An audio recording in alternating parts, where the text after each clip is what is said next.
दोस्तों, आज की इस वीडियो में हम बात करेंगे हिंदुस्तान के इतिहास के टॉप 6 ऐसे योद्धाओं के बारे में कि जिनकी बहादुरी की गूंज सिर्फ हिंदुस्तान में ही नहीं बल्कि पूरी दुनिया में हुआ करती थी और जिनकी हुक्मरानी के दौरान हिंदुस्तान एक महाशक्ति हुआ करता था।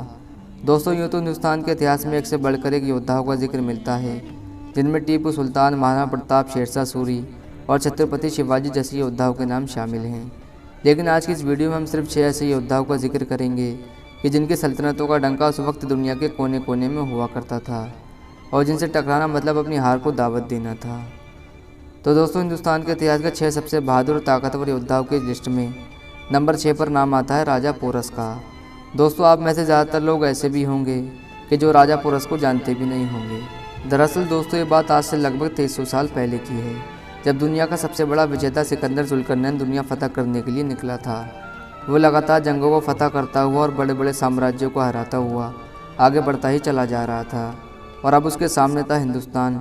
लेकिन दोस्तों, वो राजा पोरस ही थे कि जिन्होंने सिकंदर जुल्करनैन जैसे महान योद्धा की ताकतवर सेना से न सिर्फ जंग लड़ी बल्कि उसके हिंदुस्तान को जीतने के सपने को भी पीछे छोड़ देने पर मजबूर कर दिया।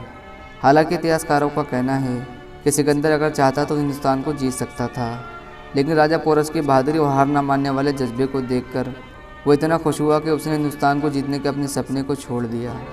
फिलहाल कुछ भी हो, राजा पोरस को उनकी बहादुरी और काबिलियत के लिए इतिहास में हमेशा याद रखा जाएगा। दोस्तों, हिंदुस्तान के इतिहास के टॉप 6 सबसे बहादुर योद्धाओं की इस लिस्ट में नंबर 5 पर नाम आता है दिल्ली सल्तनत के सुल्तान अलाउद्दीन खिलजी का। अलाउद्दीन खिलजी की पैदाइश सन 1266 में उस दौर में हुई थी जब दुनिया भर में मंगोलों का खौफ हुआ करता था। एक अंदाजे के मुताबिक मंगोलों ने अपनी हुक्मरानी के दौरान दुनिया की 20 से 25% आबादी को कत्ल कर दिया था और यह आंकड़ा उनकी बेरहमी को बयान करने के लिए काफ़ी है। दोस्तों, जब दुनिया भर के शासक मंगोलों के खौफ से डरे हुए थे तब अलाउद्दीन खिलजी ही दुनिया के एक ऐसे बादशाह थे कि जिसने न सिर्फ मंगोलों के साथ मुकाबला किया बल्कि 6 बार उनको शिकस्त देकर पछाड़ा और हिंदुस्तान को मंगोलों के जुल्म से भी दूर रखा। इसके अलावा वो हिंदुस्तान के पहले ऐसे शासक थे कि जिसने सबसे पहले स्थायी सेना यानी परमानेंट सेना की स्थापना की थी। उससे पहले के शासक अपने दरबार में स्थायी सेना नहीं रखा करते थे। उनकी सेना में उनकी प्रजा के ही लोग, जिनका काम या तो किसानी हुआ करता था या फिर वो किसी और काम से जुड़े होते थे, वो जंग के हालात में अपने राज्य के लिए सेना का काम किया करते थे। इसका सबसे बड़ा कारण ये था कि अलाउद्दीन खिलजी से पहले कोई भी इतना अमीर शासक नहीं था जो अपनी सेना को महीने के पैसे दे सके, पर सुल्तान अलाउद्दीन खिलजी ने महीने के पैसे देकर एक ऐसी सेना को तैयार कर दिया था कि जिसको शिकस्त देना किसी भी दुश्मन के लिए आसान नहीं था और जिसके आगे दुनिया की सबसे बड़ी ताकत मंगोल सल्तनत ने भी घुटने टेक दिए थे। दोस्तों, हिंदुस्तान के इतिहास के टॉप 6 योद्धाओं की लिस्ट में चौथे नंबर पर नाम आता है प्राचीन भारत के महान शासक चंद्रगुप्त मौर्य का। चंद्रगुप्त मौर्य का जन्म 340 BC यानी आज से लगभग 2400 साल पहले पाटलिपुत्र में हुआ था। हिंदुस्तान के इतिहास में जब भी सबसे महान शासक और बेहतरीन योद्धाओं का जिक्र होगा तो चंद्रगुप्त मौर्य का नाम उसमें ज़रूर शुमार किया जाएगा। दोस्तों, चंद्रगुप्त मौर्य वो योद्धा थे कि जिसने हिंदुस्तान के महान साम्राज्य मौर्य साम्राज्य की बुनियाद रखी थी, जिसकी सीमाएं आज के पाकिस्तान से लेकर अफगानिस्तान और ईरान तक फैली हुई थी। चंद्रगुप्त मौर्य को उनकी काबिलियत और कभी न हार मानने वाले जज्बे के लिए इतिहास में हमेशा याद रखा जाएगा। दोस्तों, हिंदुस्तान के इतिहास के टॉप 6 योद्धाओं की लिस्ट में तीसरे नंबर पर नाम आता है औरंगजेब आलमगीर का।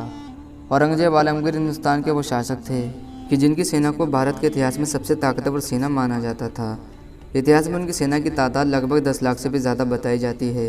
वैसे तो औरंगजेब आलमगीर पर एक कट्टर और सख्त मुस्लिम शासक होने के भी आरोप लगाए गए, लेकिन दोस्तों, इस बात को भी छुपाया नहीं जा सकता कि औरंगजेब आलमगीर ही हिंदुस्तान के वो शासक थे कि जिनके दौरे हुकूमत में हिंदुस्तान उस मुकाम पर हुआ करता था कि जिसका मुकाबला ना तो कोई अमीरी और ना जंग के मैदान में दुनिया की कोई भी सल्तनत कर सकती थी और उनको उनकी काबिलियत और बहादुरी के लिए हमेशा उन्हें इतिहास में एक बहादुर योद्धा के तौर पर याद रखा जाएगा।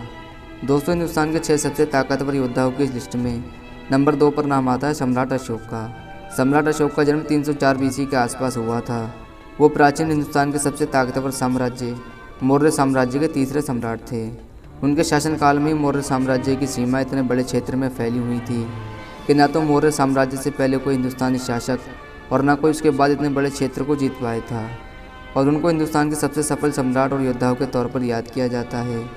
इतिहास में ऐसे बहुत कम योद्धा हुए हैं कि जिनके नाम के आगे दुनिया महान शब्द लगाती है और महान सम्राट अशोक का नाम दुनिया के ऐसे योद्धाओं में शुमार किया जाता है।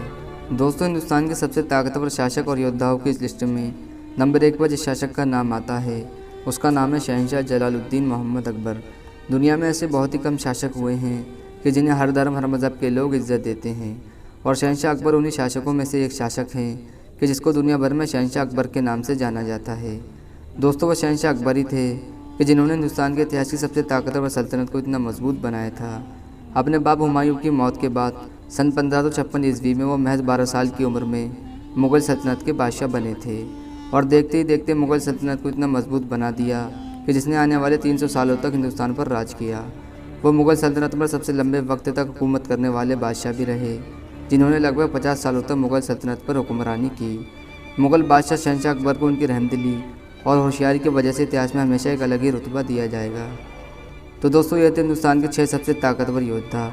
फिलहाल दोस्तों, आज की वीडियो यहीं पर पूरी होती है। दोस्तों, वीडियो को लाइक करें, ज़्यादा से ज़्यादा शेयर करें और चैनल को सब्सक्राइब करें, ताकि हमारी नई आने वाली वीडियो की नोटिफिकेशन आप तक सबसे पहले पहुंच सके।